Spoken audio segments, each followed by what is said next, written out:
They don't need it, I heard her say through the vent. Old people don't need warmth. They barely move anyway. That was 3 days ago. Since then, the radiator in my attic room has remained cold. January has not. I sleep in socks and gloves, 2 sweaters and my old woolen coat. Sometimes I boil water just to hold the kettle in my hands.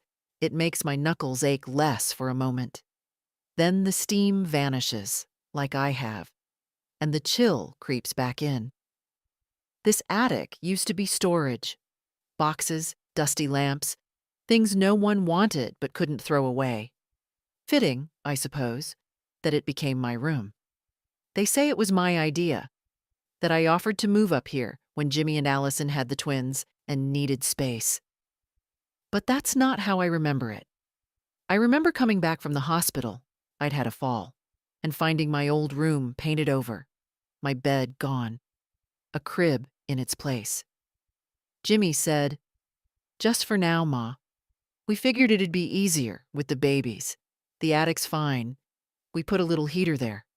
That little heater was already broken. Allison never replaced it. I don't complain. Haven't. Not once in the 3 years I've lived in this box with slanted ceilings and one tiny window that doesn't close properly. I even sew the curtains myself to fit its odd shape.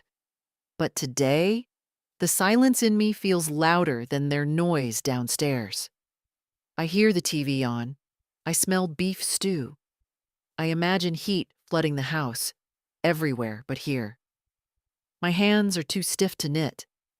I used to knit every evening. Now I sit in the armchair, the only chair, and stare at the floorboards. They creak differently in the cold. Last night, the pipe under the sink in the attic bathroom froze. I told Jimmy this morning. He grunted. Allison didn't look up from her phone. I paid the plumber, like I pay the groceries, and the property tax, and the insurance, and the car lease on the SUV Allison drives. I paid for this house 27 years ago with my husband, Roy. When we built it, it was just a single story, no attic. That came later, when Roy passed and Jimmy said we should expand. Funny how things expand. Rooms, expectations, resentment. When Roy died, I stayed strong for Jimmy. He was 29 then. He cried on my shoulder. I told him we'd be okay.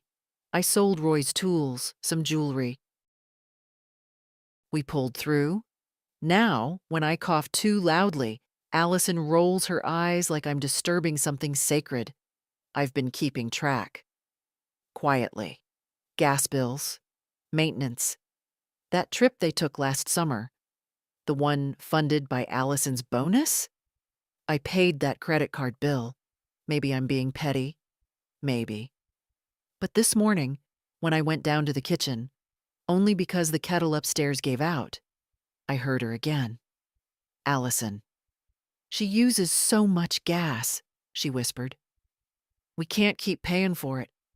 She sits all day anyway. She doesn't need the heat." I stood there with my hand on the kettle, watching the flame beneath it, watching it flicker. Warm, greedy, alive.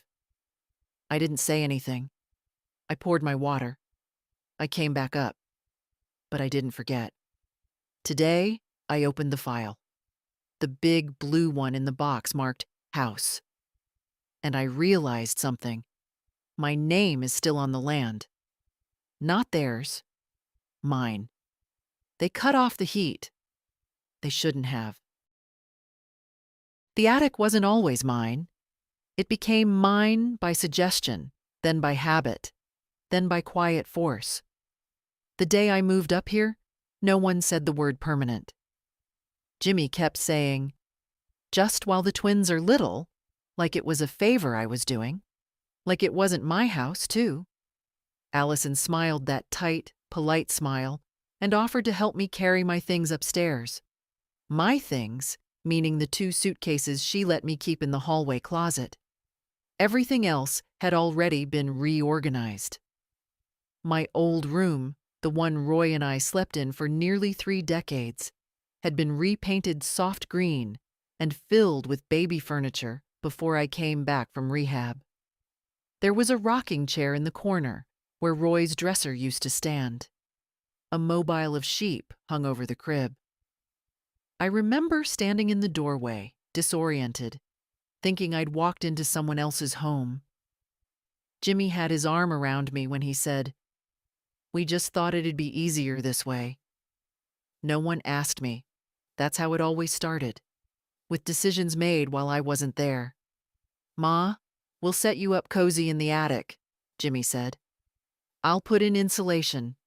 You won't even notice the cold." He didn't put in insulation. He put down a rug from the garage and nailed a curtain across the stairwell for privacy. Roy's desk, the old one with the dented corner from when Jimmy banged his tricycle into it, gone. Donated. Along with my vanity, my quilt chest, the big cedar armoire I inherited from my grandmother.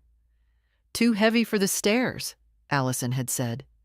They left me a twin bed and a folding table. And a smile. "You've got the best view in the house," Jimmy joked, gesturing to the tiny gable window. "Sunsets up here are amazing." Sunsets. As if I could watch them while curled under 3 blankets, trying to keep my breath from fogging up the glass. The room shrank around me. I didn't notice at first. I still helped with the cooking. I still folded laundry. Still slipped 20s into Jimmy's wallet when he looked worried. That's what you do for your children, right? You give, and you keep giving, until you forget how to want anything back. The shift was slow. I wasn't allowed to touch the thermostat. "We've got the smart system now," Allison would say. "Don't worry, it adjusts automatically." But it never adjusted for me. One spring, I asked about my name being on the deed. "Of course it is," Jimmy said. "You're protected, Ma. But it's better if the house is in my name for taxes." We went to the notary. I signed a power of attorney. "Just so we can help with things in case anything happens," he said. I didn't read it all. My eyes were tired. I trusted my son. I didn't think trust had an expiration date. When the backyard was paved over for a pool, no one asked if I wanted the cherry tree saved. I planted it with Roy the summer after Jimmy was born. It was old, gnarled, but it still bloomed. It's gone now.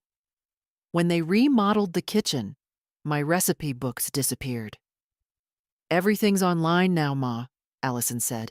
She always called me Ma, never Mom, never Mother, just a syllable, like a command. And then there was the land. 3 acres behind the house, Roy's pride. We kept hens there once, had a garden, a tiny orchard. I thought it was ours forever. Jimmy had different plans. "It's just sitting there, Ma," he said one day, over coffee. "We could sell the back acre to that developer, just the edge. They're offering cash." I said no. He asked again, and again. Finally, I agreed. To half an acre. "No more," I said. "I want the rest untouched." He nodded, smiled. Of course. 3 months later, I saw stakes in the ground. Yellow tape. Construction vehicles. They sold the full acre. I asked him. He avoided my eyes. "It made more sense," he said. "It was too messy to split. Don't worry, we still have 2. 2. Just enough for their plans. A pool, a fire pit, an outdoor kitchen, no space for me. And now, a year later, here I am. In a box above the kitchen, wrapped in a scarf inside my own home. The vent rattles. I hear the twins laughing downstairs, then the beep of the microwave, and beneath that, her voice. If she wants to be warm, she should go to a home. They have heating there. My hand tightens around the mug. Tea, long gone cold. A home. I built this home. I scrubbed its floors, picked its fixtures, paid its mortgage. I've buried parts of myself in every beam and tile. She wants me out, but I'm not the one who's going to leave. The mornings are the hardest, not because of the cold, although that's a cruel constant now, but because of what it tells me, that they've decided I don't matter. Not enough to fix the heater, not enough to check in, not enough to remember I'm still here. I wake before the sun. Habit, mostly. Roy was an early riser. Start the day before the day starts on you, he used to say, tying his boots while the coffee percolated. I still wake early. Only now I wake to silence. No smell of coffee, no hum of life. Just the soft ticking of the old alarm clock on my bedside table and the deep, creeping ache in my hands. I sit up slowly. My knees don't bend like they used to. The bones grind, reluctant. I pull on my gloves, the fingerless ones I knit years ago, and wrap a scarf over my shoulders. Then I go to boil the kettle. It's the only source of warmth I'm allowed. The attic bathroom smells faintly of mold. The window in there never quite closes. I taped the edges, but the wind still finds its way in. The pipe under the sink froze again last night. I brush my teeth with cold water from the bottle I keep beside the bed. I don't tell them anymore when something breaks. Downstairs, the heater hums. I can feel the warmth rising through the floorboards if I press my palms to the wood. A reminder, warmth exists. Just not for me. I used to make breakfast for everyone. It started after Roy passed. Cooking made me feel needed. The kitchen was my space, the one place they didn't rearrange. I'd fry eggs, slice fruit, pack the twins' lunchboxes with little notes. Now I'm not allowed to cook unless Allison's out. The kitchen's already tight, she said after the last remodel. Too many hands make a mess? I've started keeping food upstairs. Crackers, canned soup, peanut butter, things that don't need refrigeration. They're stacked in a small plastic bin under my bed next to the box of bills I pay. Yes, I still pay. Not all. They'd never let me touch the mortgage anymore. But enough. Water. Trash. Jimmy's phone bill, still on my plan after all these years. The gas bill, too, which makes me laugh bitterly sometimes. I pay to heat the rooms I'm not allowed in. A few weeks ago, Allison bought new curtains for the dining room. Velvet. Deep burgundy. Thermal lined, she boasted to a friend over the phone. Makes a big difference. I wanted to ask if they made a difference in the attic too, but I didn't. I've learned not to ask. The twins, Ben and Ellie, they're 6 now. They still come upstairs sometimes. Not often. Allison doesn't like it. Says it's dusty and they could trip on the stairs. But when they do come, they bring joy with them, like snowflakes sneaking in under a door. They ask about Roy. They remember his picture. I tell them stories, the ones Jimmy used to love. About the time their granddad tried to build a treehouse and ended up stuck between 2 branches for an hour. About how he sang off key but danced like a dream. They giggle, sit cross-legged on my rug, and eat the ginger snaps I sneak for them. Sometimes I wonder how long I'll be allowed even that. Allison's world is sleek, controlled. Everything in its place. I am not in her place. A week ago, she said to Jimmy, she needs more care than we can give. Maybe it's time to talk options. She said it like I was furniture. Like options meant disposal. Jimmy didn't answer. That's his way. Quiet, blank. I can't tell if he agrees or is just afraid to disagree. He used to be different. When Roy died, he called me every day. After Ellie was born, he asked me to help. Said he couldn't imagine raising kids without me. Now, I imagine he could. I sat with that thought last night. Sat in my coat on the edge of the bed, looking at the sliver of moon through the crooked attic window. and thought, they could live without me. Easily. They already are. But could they live without my name? Because that's what holds this house in place. Not just sentiment, not just memory. Paper. And paper still listens to me. I pulled out the file again. Checked the dates, the signatures, the deed, the tax forms, the power of attorney. I'd signed more than I remembered. Given away more than I realized. But one thing remained: the land. The title was in my name, jointly with Roy. And after he passed, it stayed with me. Jimmy never filed the transfer. Said it wasn't urgent. It is now. I opened the closet and reached for Roy's box, the one I hadn't touched in years.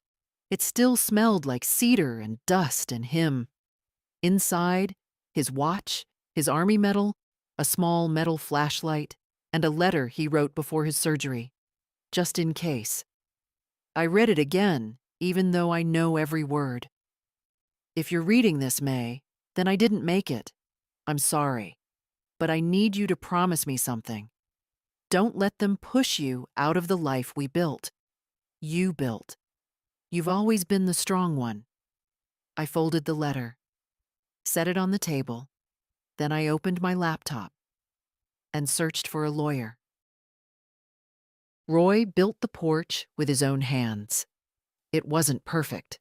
The railing leaned a little to the left, and the third step creaked no matter how many times he hammered it down. But it was ours. He'd come home from the mill, wash up at the outside tap, and sit on that porch with a glass of iced tea while the sun set over our little patch of Carolina dirt. This house is nothing fancy, he used to say, but it's honest, just like us. I still sit on that porch sometimes, late at night when the house is quiet and no one's watching. I wrap myself in Roy's old hunting jacket and tiptoe down the stairs, avoiding the ones that squeak. The cold bites harder now, especially in my bones. But some things are worth braving the chill for. Memory, for one. The house has changed. Allison's made it modern. Updated, she says, like that's always an improvement. Gray paint, stainless appliances, pendant lights that cost more than our first refrigerator. The porch is still there, but she wants to enclose it. Add a sunroom. She says it's wasted space. Wasted. I remember when Roy built that porch, one paycheck at a time, every weekend for 6 months. Jimmy was 8 then, always trailing behind with a plastic hammer, pretending to help. Roy would laugh and say, "He's building memories, May. That's worth more than any tool." There's a photo of that somewhere. Roy, shirtless and tan, hammer in hand, Jimmy at his feet, smudged with sawdust. I keep it in a drawer in the attic. Allison didn't want old photos cluttering up the walls. Said they didn't match the decor. I've been eroded from this house piece by piece. The blue floral wallpaper Roy picked for our bedroom. Gone. The sun-faded curtains I sewed after Jimmy was born. Thrown out. The spice rack Roy carved from cherry wood, replaced with a chrome one from a catalog. The only thing untouched is the attic, because no one wants it. Sometimes I think they don't even want me. Jimmy used to call every morning on his way to work. Even after he moved back in, he'd knock on my door to say good morning. That stopped when Allison's maternity leave ended. The house got busier, louder, but I got lonelier. I used to be the first one they turned to, for babysitting, for advice, for money when times were tight. Then slowly, the calls became fewer, the conversations shorter. Gratitude turned into assumption, and assumption turned into silence. When did I become a shadow? It wasn't one moment. It was 100 small ones. Like when Allison gave away my armchair without asking. The one Roy gave me for our 20th anniversary. We needed room for the twins' playpen, she said.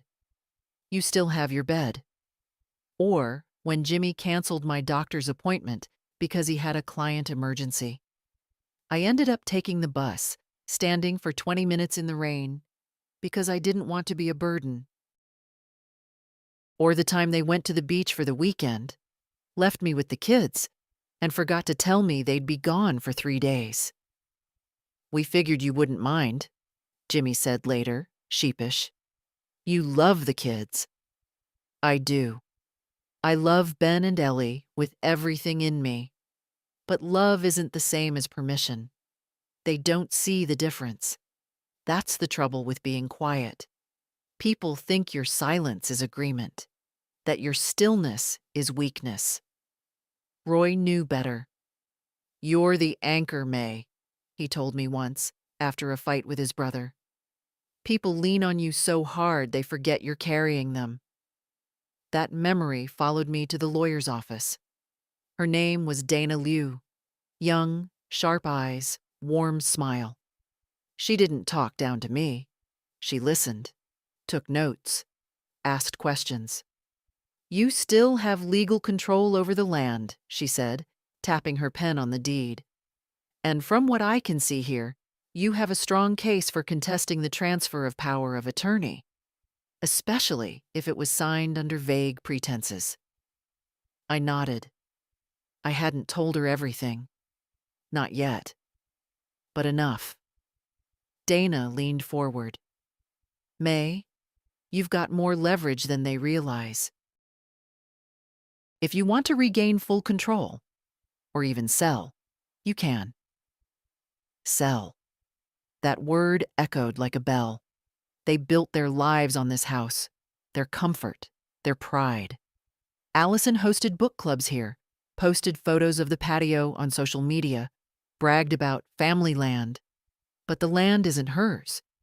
It isn't even Jimmy's. It's mine. That night, back in the attic, I sat at the folding table and stared at the deed, not out of revenge, not even anger. Clarity. They froze me out of the warmth of my own home. I could shut the whole house down. I could sell it. I could walk away. But I'm not walking anywhere. They will. I asked for the heat. That's all I did. It was 2 days ago.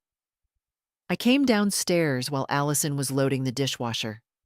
Jimmy wasn't home yet.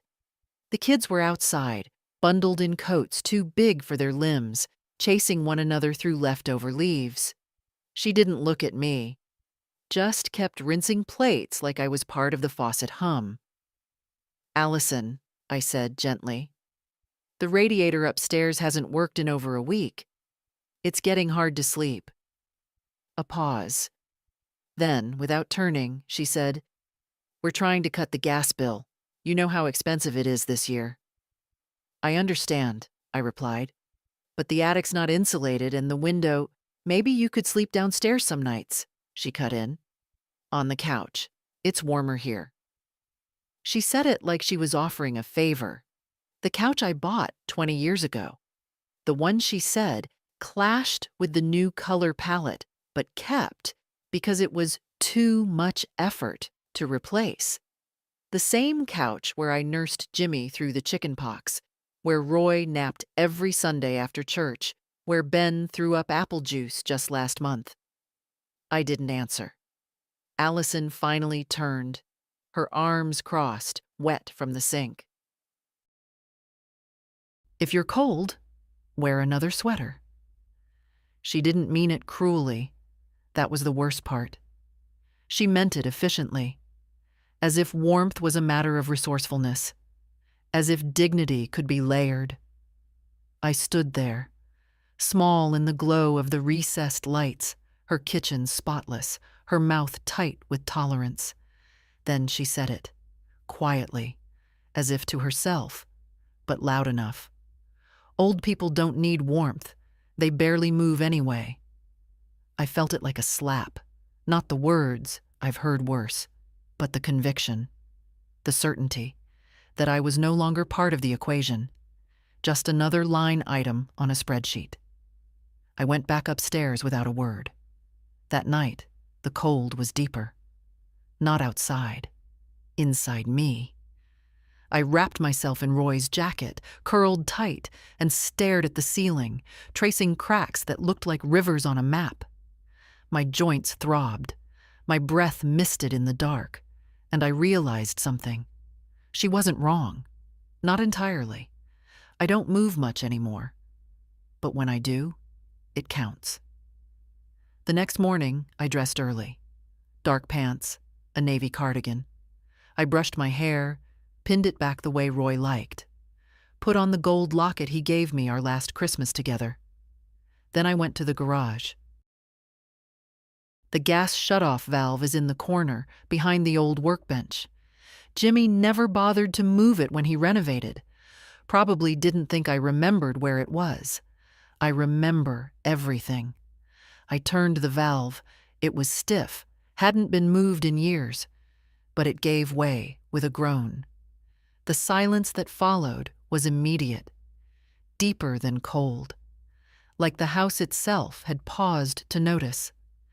I stood there for a moment, my hands trembling. Then I went back upstairs and made tea on my electric kettle. Plugged into the outlet I paid to have installed myself. By noon, the house noticed. Allison called up the stairs. "Is your water working?" I didn't answer. She came up 10 minutes later, face flushed. "Did you touch something?" I looked at her, calm, steady. "Something wrong?" I asked. "The heat's off. The stove won't light. Jimmy's calling the utility." "Ah," I said, and sipped my tea. By evening, the kitchen was cold. The twins wore extra socks. Jimmy kept flicking switches, muttering about the pilot light. I stayed in the attic. That night, the silence was different. It wasn't defeat. It was decision. The cold sharpens things. It makes edges of the day easier to see. Last night, beneath the thin attic ceiling, the world narrowed to small practicalities.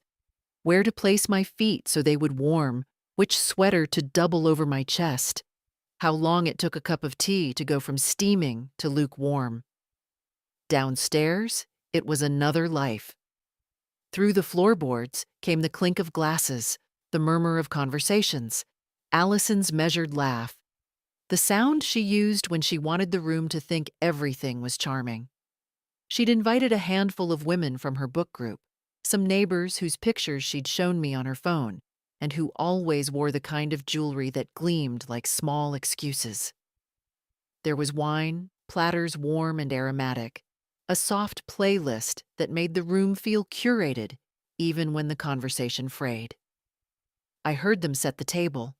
I heard the toast.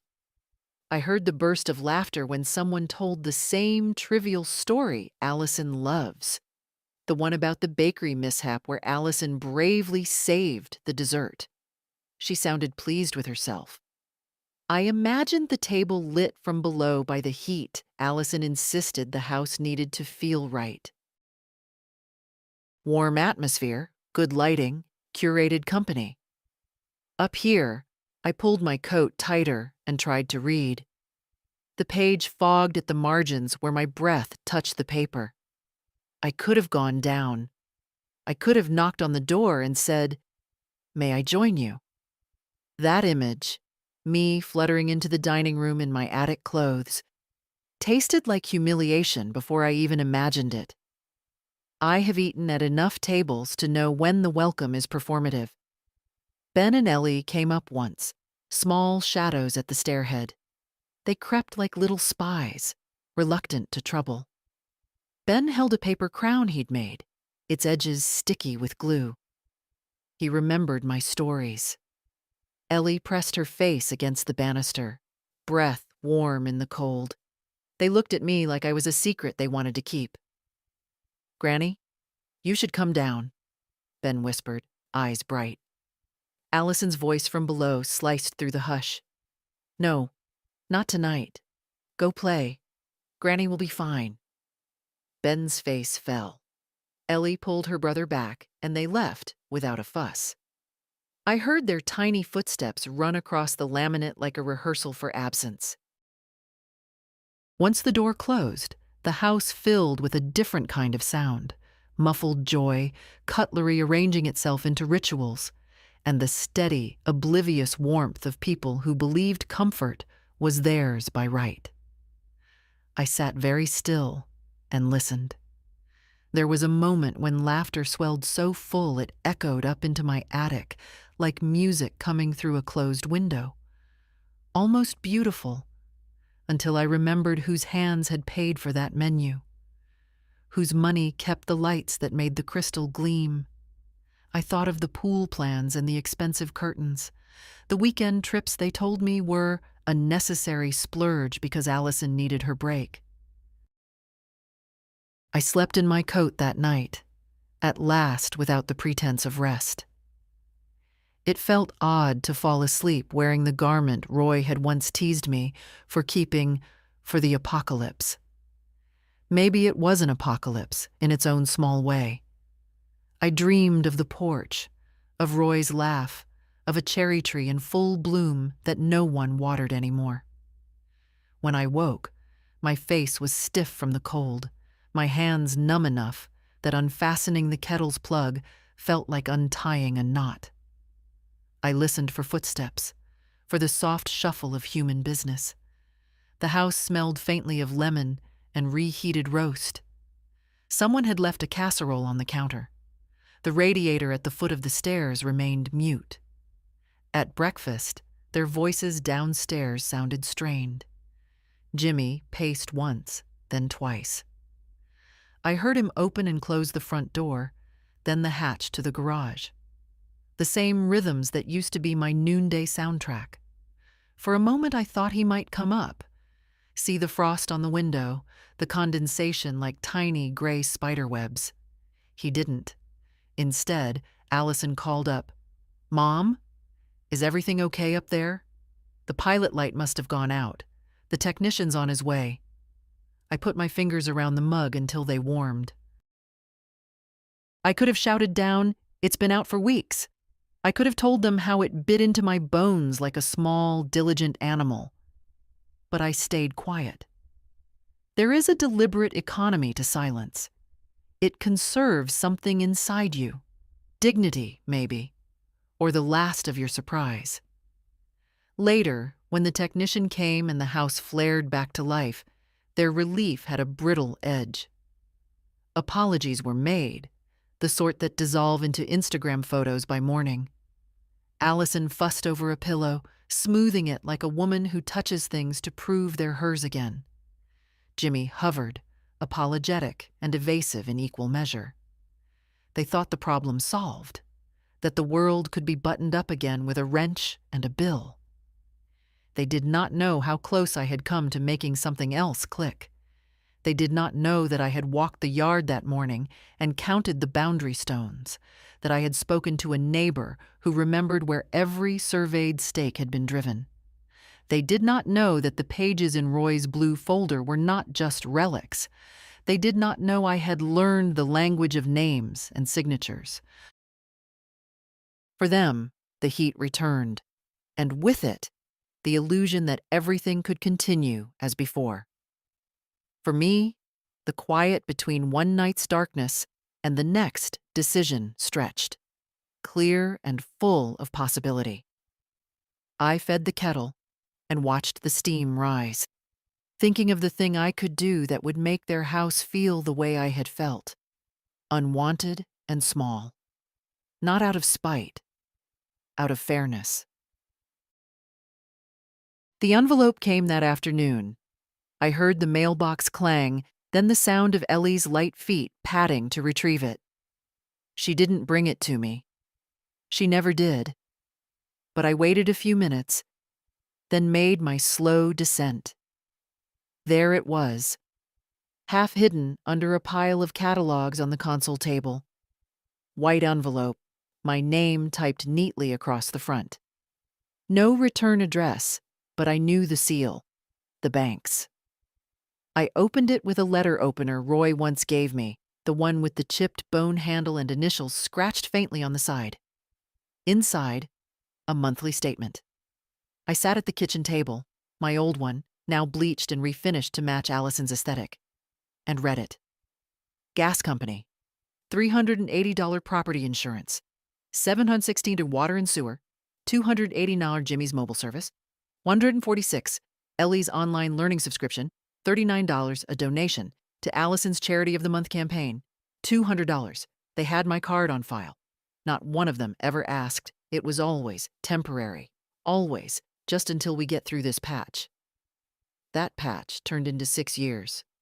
6 years of invisible drafts siphoning off my savings, like someone had poked a hole in the side of my life and let it drain. I folded the statement. Put it in my notebook. Then I took the stairs up to the attic. Slow, deliberate, like each step was an answer to a question I hadn't yet asked out loud. I sat on the bed, pulled the plastic bin from beneath it, and added the latest document to the growing pile. I sorted the folder by vendor, added sticky notes, colored tags. I'd helped Jimmy do his taxes for years. He used to bring them to me with receipts crumpled in a grocery bag. I taught him to file, to track, to pay attention. He forgot. I didn't. When I opened my laptop, I didn't go to social media. I didn't check the weather or read the news. I opened my bank's website, clicked into the automatic payments section, and scrolled. There they were. A list so long I had to keep reloading the screen. Monthly, quarterly, yearly. For utilities, for memberships, for accounts I didn't even recognize. Some in my name, some not. Some tied to addresses I didn't live at anymore. I hadn't realized how much I was still holding up. There's a kind of power in seeing all the ways people lean on you, and a different kind of power in realizing you can stop. I picked up the phone and called Richard, my account manager. He's been with the bank for over a decade, knows me by name, knows my family, or at least the version I use to show the world. Mrs. Hollis, he said warmly, how can I help you today? I cleared my throat. Richard, I'd like to cancel every active automatic payment and draft tied to my personal accounts. A pause. All of them? Yes. Every single one. Immediately. Even the household services? Especially those. He didn't argue, just said, understood. There may be some pending charges. We can dispute those after. I'll begin the process now. As he typed, I stared at the attic window. Frost had begun to collect again in the corners. It wasn't poetic, just expected, like the consequences of neglect. After Richard confirmed the changes, I added one more request. I'd like to open a trust, I said, in my name, with Ellie as the sole beneficiary. He paused again. Not Jimmy? No. Understood. Would you like to schedule a consultation? Yes, tomorrow morning. And Richard? Yes, ma'am? Please make sure all correspondence from now on comes directly to me. No joint notifications. No permissions granted. No access. He hesitated, but his voice remained respectful. Of course. When we hung up, I sat very still. My hands trembled a little. Not from fear, not quite. From the strange weight of action. From the feeling that something irreversible had finally shifted inside me. And there was no use reaching back for the woman who tolerated things for the sake of keeping peace. Because peace built on silence isn't peace at all. It's surrender. Downstairs, I heard the front door open. Jimmy came in. He laughed, called out something to the kids. Allison told him dinner would be ready in 10. They sounded happy. I closed the laptop. Let them enjoy it. Tonight would be the last warm dinner they had at my expense. It was Carrie who answered the phone at the wedding agency. I remembered her voice before she said her name. That chirpy, bright tone people use when they think they're talking to someone who's never going to cause a scene. Except this wasn't about weddings, not this time. "This is Carrie speaking. How can I help you today?" "Hello, Carrie," I said calmly. "This is May Hollis. I believe my name is still listed on several vendor accounts connected to this property." There was a pause, then the sound of typing. "Oh, yes, Mrs. Hollis. Yes, I see your name here. Let's see. Yes, gas utility sponsorship, landscaping renewals, the maintenance plan, 2 security subscriptions, all of which I would like canceled." Another pause, then a slower tone. "I understand. May I ask?"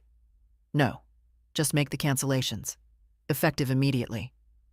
I could hear her fumbling, papers shuffling. "I'm sorry, but some of these are under your son's household registration. I'll need permission." "You won't," I said, "because the payment method is mine, the account is mine, and the land is mine. You'll find the supporting documentation on file. I faxed them this morning." Another pause, a deeper one. "I'll process that now," she said, her voice suddenly careful. "We'll notify the vendors." "Good. One more thing. Please add a note to the file. Future sponsorship requests from this address are to be denied unless I approve them directly. No exceptions." I could almost hear the switch flip in her head, from chirpy to corporate. Understood. When I hung up, I didn't feel triumphant. I felt steady. I looked at the table. On it lay the property map. The faded ink circled the original perimeter Roy and I bought in 1973. Before any extensions, before Jimmy's backyard kitchen, before the pool Allison had insisted was a necessity for resale value. So many things bought with other people's money and other people's memories. The truth is, I never wanted to weaponize anything, not money, not land, not the slow dignity of age.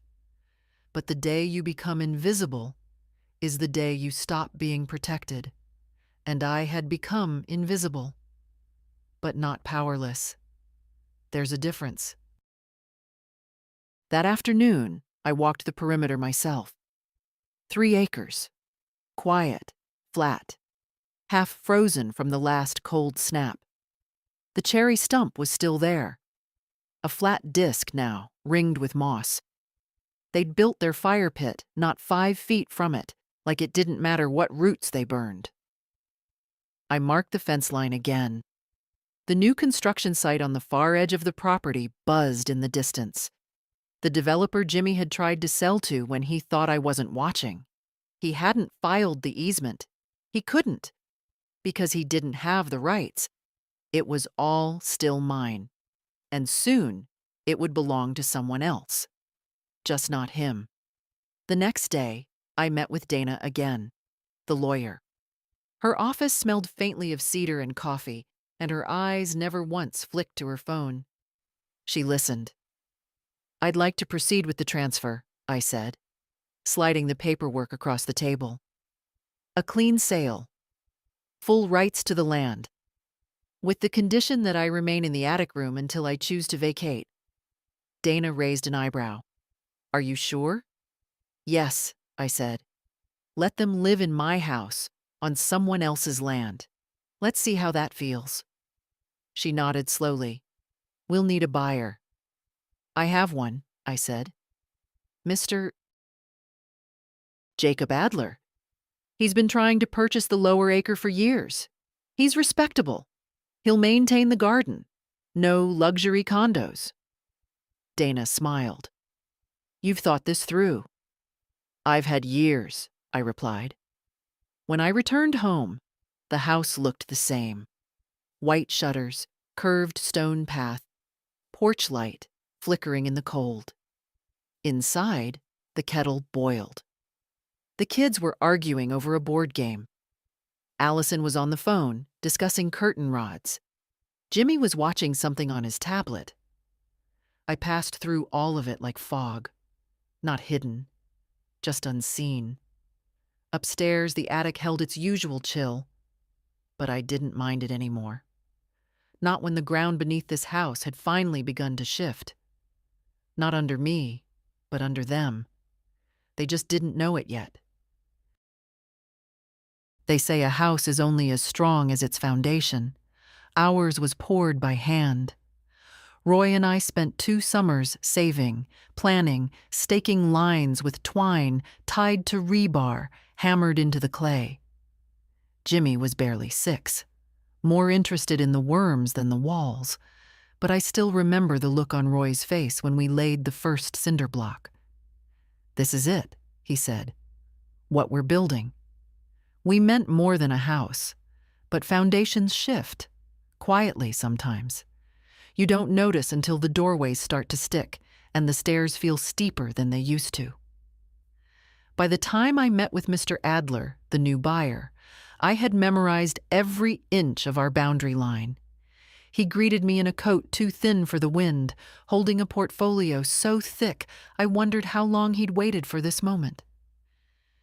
"Mrs. Hollis," he said, shaking my hand, "thank you for considering me." "Thank you for keeping your offer fair," I replied. He smiled. "My mother used to say, 'Buy land from people who understand what it means to lose it.' He understood. That's why I chose him." The contract was clean. He would purchase the lower acre and the entire eastern portion of the property, including the driveway easement Jimmy had illegally extended when he widened the garage. I retained a life estate in the house, meaning they couldn't force me out. But the land? It was his now. I left Dana's office with a check, a very large one. I didn't need the money. That wasn't the point. At home, Jimmy was on a call. I heard him through the kitchen door, talking to someone about refinancing. Something about using the extra land as equity. Allison was in the pantry, muttering about delivery delays. She saw me walk in and did a double take. "Did you go out?" she asked. "I did," I said. "For groceries?" "No." She waited for me to explain, then gave up. I boiled water, poured a cup of tea, and went upstairs. That night, I sat at my little attic desk and made a list. One column, what I'd given them. The other, what I'd received. The left side filled the page. Mortgage payments, summer camps, repairs, bailout loans that were never called loans, diapers, divorce lawyers, down payments. The right side? A few birthdays remembered, a handful of Mother's Day cards. A faded painting Ellie made when she was 4. Jimmy's smile when he still had one that reached his eyes. The ledger wasn't balanced, but it didn't have to be anymore. The next morning, Richard called from the bank. The trust for Ellie was live. "Everything's in place," he said. "It's airtight. No access unless she's 25 or enrolled in school full-time, and only you can dissolve it." "Perfect," I said. "She's lucky," he added. "No," I corrected. "She's kind." That afternoon, I made muffins. Blueberry, Roy's favorite. I packed them into a tin and walked to the school just before dismissal. Ellie's eyes lit up when she saw me. She always looked surprised when I showed up, like she still wasn't used to being remembered. "Granny," she squealed. We sat on the bench outside the library. I handed her the tin. "These are just for you," I said. "Hide them if you must." She giggled. "What's the occasion?" "No occasion," I said. "Just something sweet before the world gets complicated." Ellie nodded. Serious? Thoughtful. She's like me in that way. "Do you know how smart you are?" I asked. She shrugged. "Kinda." "Well," I said, "I know for sure. And I've made some arrangements for your future." Her eyes widened. "Like money?" "Like a promise," I said. "That no matter what happens in this house, you'll have something of your own. Something safe. Something they can't touch." She didn't fully understand. Not yet. But one day she would. When I got home, Jimmy was in the garage, pacing.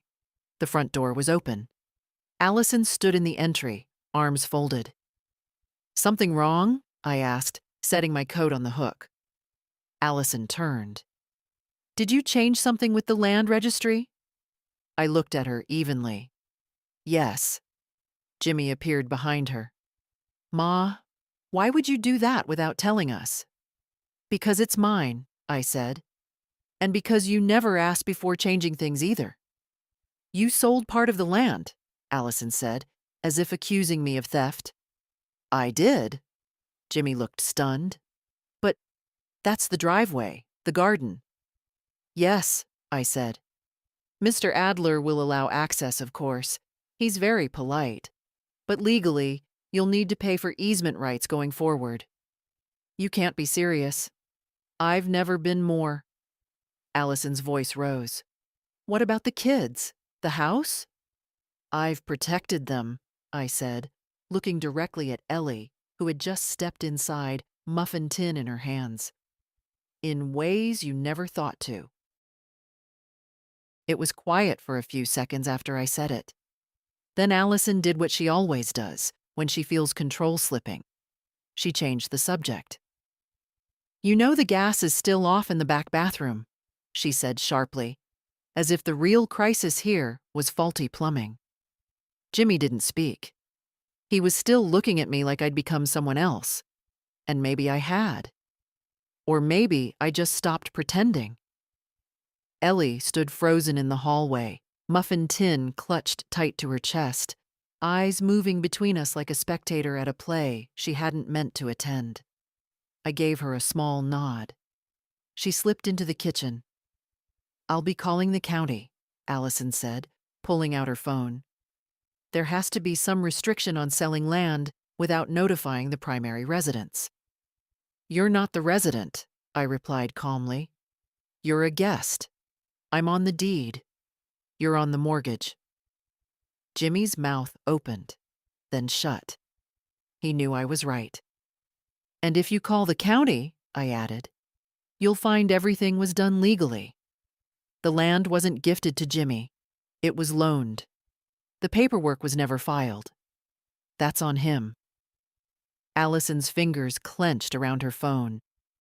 "I don't want to fight," Jimmy said suddenly, voice low. "Ma, this isn't what we wanted." "What did you want?" I asked. "For me to keep paying the bills while living like a tenant in my own house? For me to fund your lifestyle and be grateful for a space in the attic?" "That's not fair," he said. "We've supported each other." "No," I interrupted. "I've supported you. You don't get to rewrite that." He stepped back like I'd struck him. Allison turned away and stormed up the stairs. Later, she'd say she needed air. She always needs something when she doesn't get her way. That night, dinner was silent. No roast chicken, no wine, just overcooked pasta and the clink of forks in bowls. Ellie kept her eyes on her plate. Ben asked if the heat would come back soon. No one answered him. I went upstairs early. Not because I was tired, I was wide awake, but because I didn't want to be part of their discomfort. Let them sit in the silence they built. Let them feel what it's like when warmth is withheld. In the attic, I lit a small candle. Just enough glow to read by. I opened Roy's old book of property law, the one he insisted on keeping just in case. I smiled at the notes he'd left in the margins. He always believed knowledge was armor. Now I understood why. I heard them whispering below later. Jimmy's voice hushed and anxious. Allison's sharper, faster. Words like attorney and trust and cut off floated up the stairs like heat once did. They were trying to figure out how it happened, how I slipped through the cracks of their control. But it wasn't a crack. It was a door. One I chose to walk through. The next morning, I brewed coffee in my attic kettle and took it to the porch. I hadn't sat there since before the cold came, but the sun was out, and the frost had melted. It felt like a sign.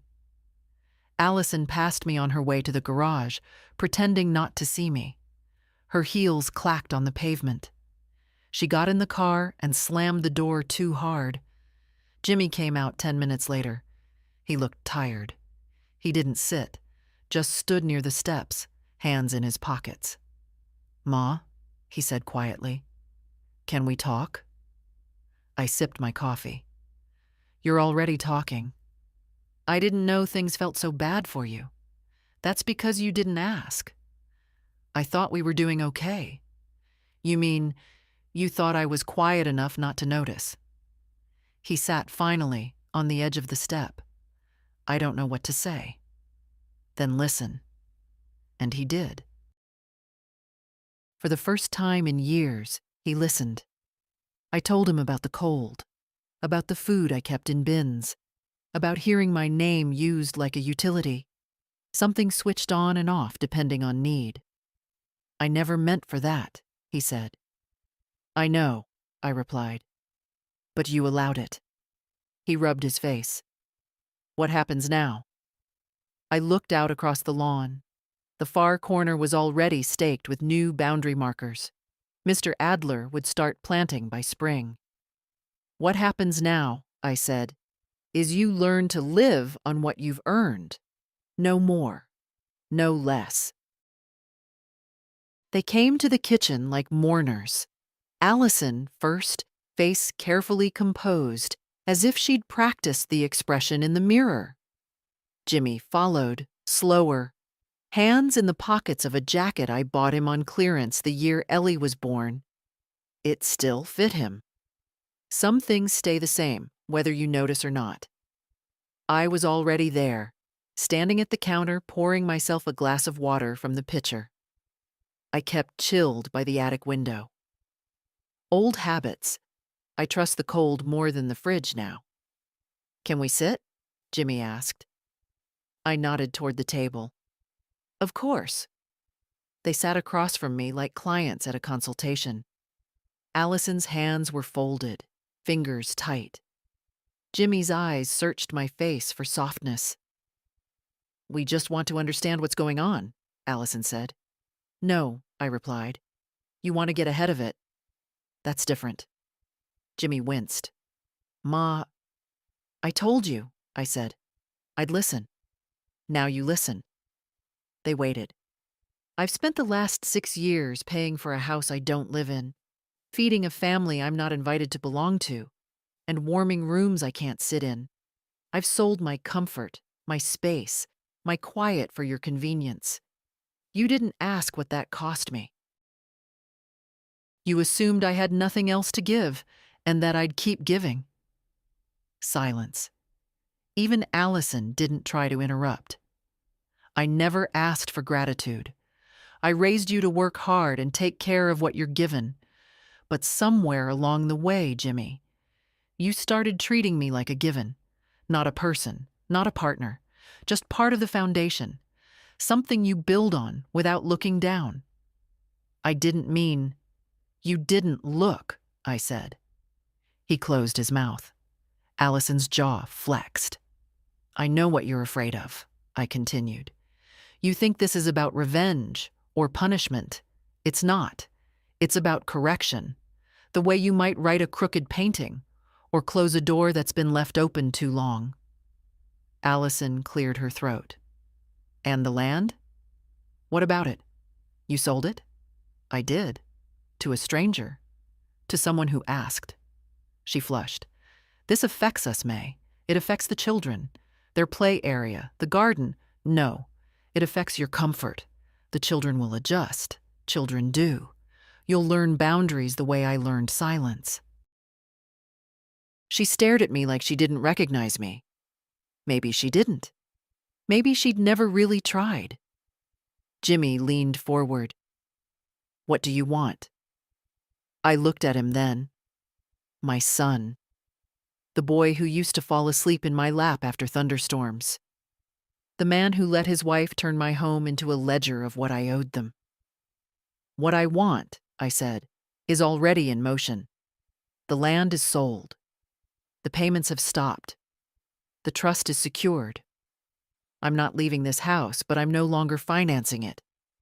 You'll pay for your own heat, your own food, your own wants. He swallowed. You're cutting us off. I'm freeing myself, I said. Allison shook her head. This isn't sustainable. You'll need care eventually. And when I do, I'll pay for it with my own money, not by trading dignity for a room above your lives. Jimmy's eyes welled. Why didn't you tell me sooner? Because I loved you enough to believe you'd see it yourself. The kettle clicked off behind me. I turned, poured the water over a bag of mint tea. The scent calmed me. When I turned back, Jimmy looked older, smaller, like the boy I once had to explain death to, after our neighbor's dog passed. He'd cried then, big, honest tears, not because of the dog, but because the world had changed and no one warned him. It doesn't have to be like this, he said. No, I agreed. But it is. Allison stood, too fast. Come on, Jimmy. He stayed seated. She stared at him. You're not going to say anything? He shook his head. Not right now. She huffed and walked out, her heels sharp against the tile. I sipped my tea and waited. Jimmy looked up. Is there any way to fix this? Maybe, I said. But fixing starts with asking what broke. And who broke it? He nodded, stayed there another minute. Then he stood and quietly followed his wife. I stayed behind, not triumphant, not angry, just intact. The attic feels different now, not warmer. The radiator's still dead, and the window still lets in wind like it has something to prove. But I don't mind it. Cold is honest. It doesn't pretend to be anything but what it is. Unlike people. There's a strange relief in finally being seen as the woman you are, not just the one they need. Since our conversation in the kitchen, Jimmy's been quieter. Not cold, just cautious. Like someone walking across a floor he knows might creak. He's not used to me setting terms. Not used to wondering what I might say next. That's a shift he'll have to live with. Allison avoids me. Her footsteps disappear when I enter a room.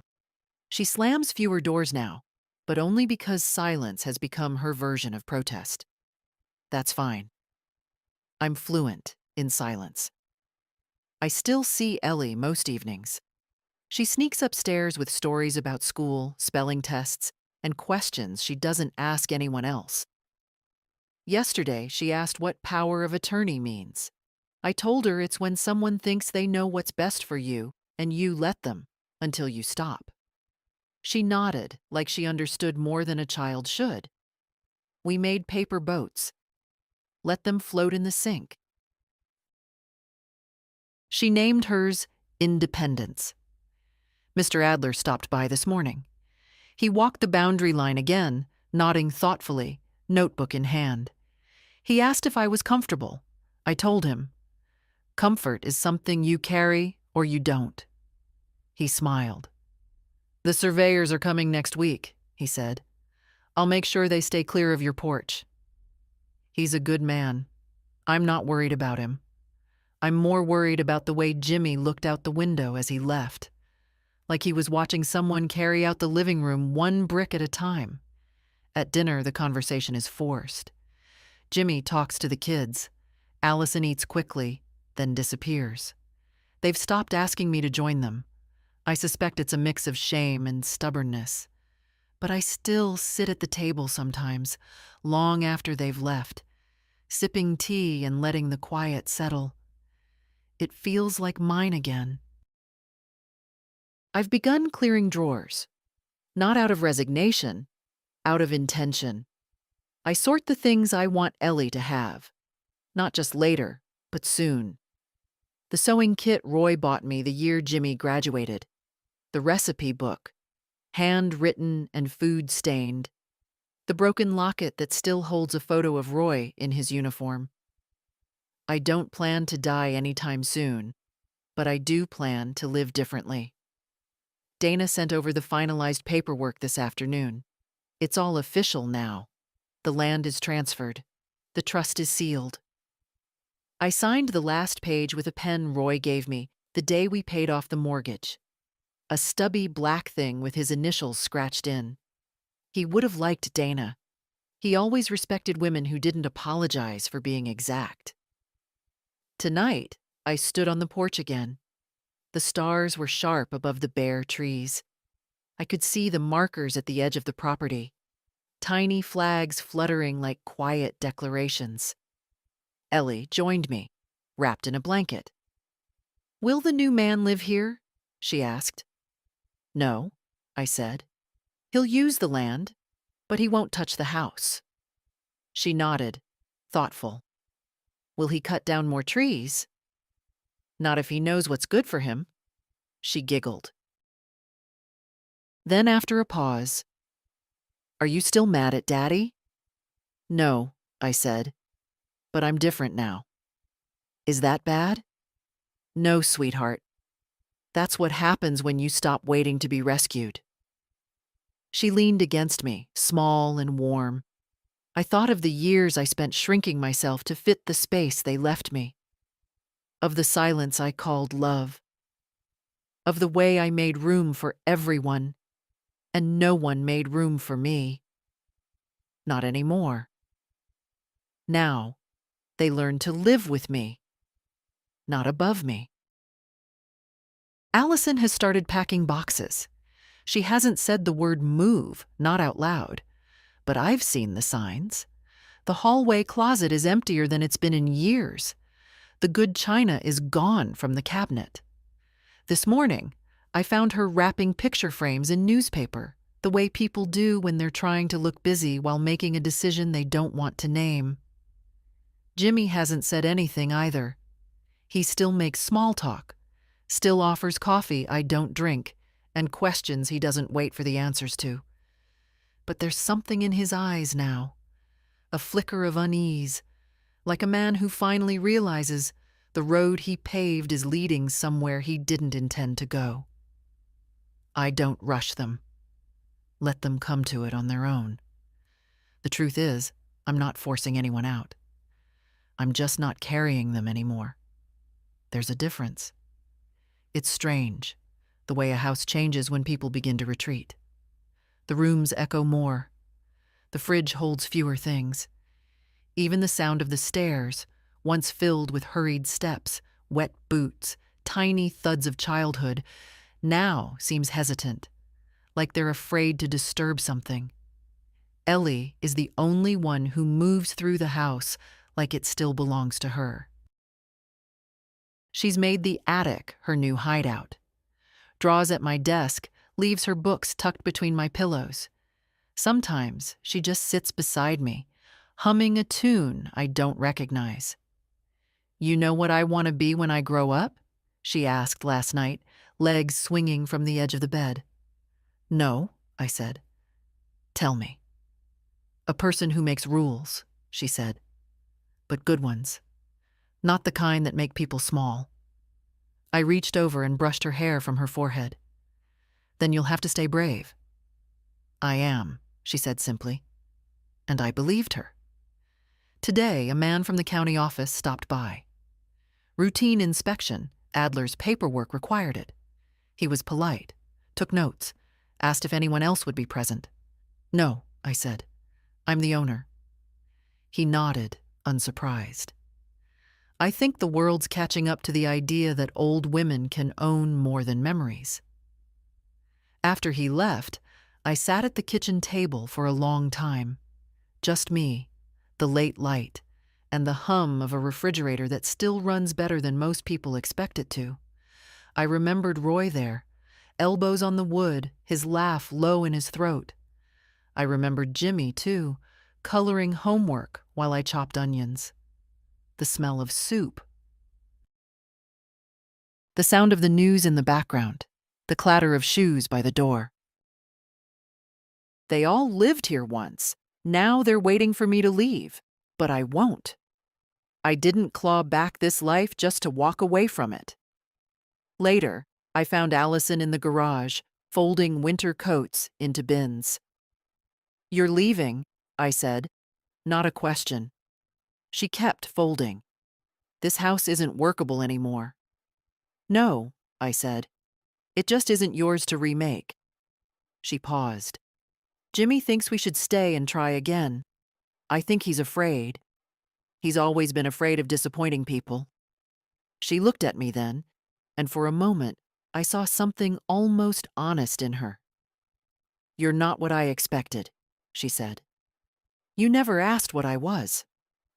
She looked away. "It doesn't feel like home anymore." "It wasn't supposed to feel like yours." We stood there a moment longer. Then she turned back to her boxes. When I went upstairs, Jimmy was standing outside the attic door. He looked tired. "I don't know how to fix this," he said. "You don't," I replied. "You live with it. And you learn." He nodded. "Ellie says you're making her brave." "She already was." He tried to smile. "I don't think we're staying. Allison's looking at places closer to her sister." I didn't say anything. "I'll miss the porch," he added. I stepped aside to let him in.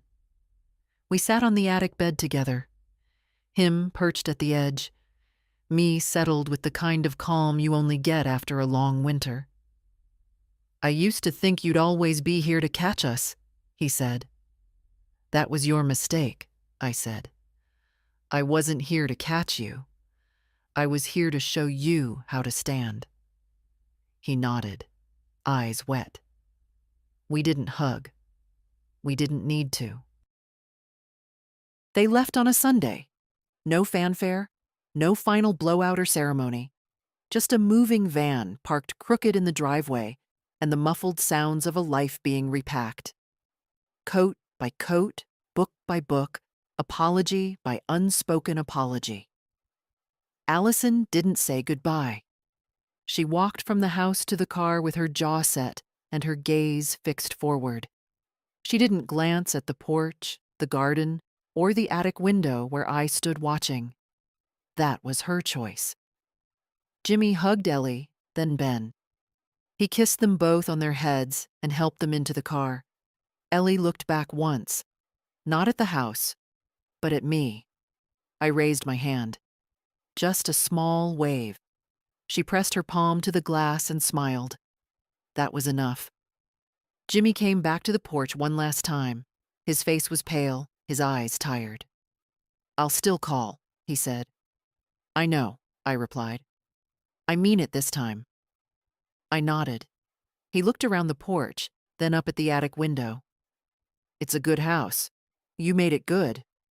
"It made me too," I said. "Don't forget that." "I won't." He stepped back, hands in his pockets. "Tell me something." "What?" "Do you feel better now? Winning?" I didn't answer right away.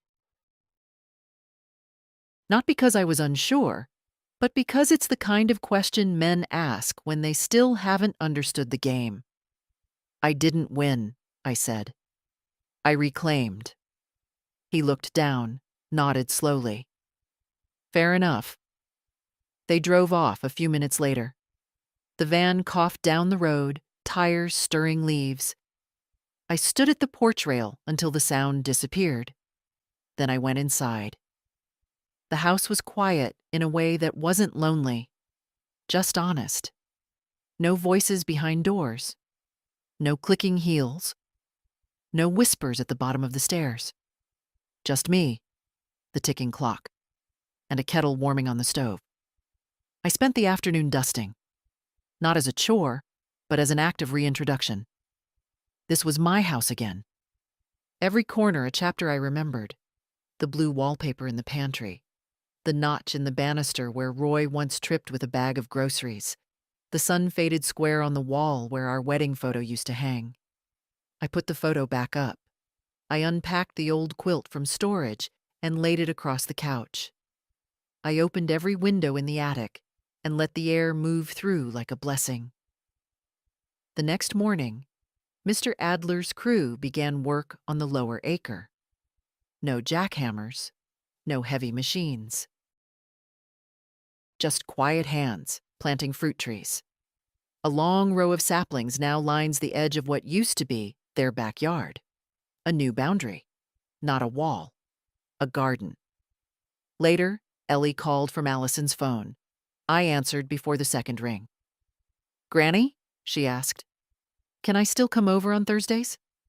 "Of course," I said. "Thursdays and any day you need to remember who you are." She giggled. "I like it better there." "I know," I said. And I did. I baked blueberry muffins that night, set aside 2 tins, one for her, one for Mr. Adler's crew. The rest I kept for the kitchen counter, where the light hits just right in the morning. The house has warmth again, not from the gas or the bills I no longer pay for someone else's comfort, but from the dignity of return. This house didn't need new walls or new paint or stainless steel appliances. It needed to be lived in with care. And I'm very good at care. Spring came slow that year, not with fanfare or sudden color, but in the quiet way all true things return. The ground softened. The frost disappeared from the attic window. One morning, I opened the porch door and smelled earth instead of cold. The trees Mr. Adler planted had started to take. Thin branches, small buds, nothing dramatic.